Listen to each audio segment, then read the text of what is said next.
example of another type of graph that's showing two different data sets in one.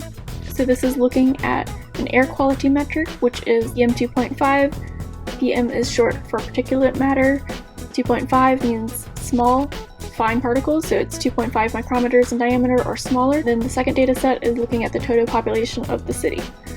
This graph that I made in Tableau shows both of those. It's showing the average daily PM2.5 reading here, and then the size of the circles shows the population of the city. This is if you're interested in some metric such as air quality. It can be any metric, and you want to look at that by population of the city, by size, something along those lines. This graph is great for that.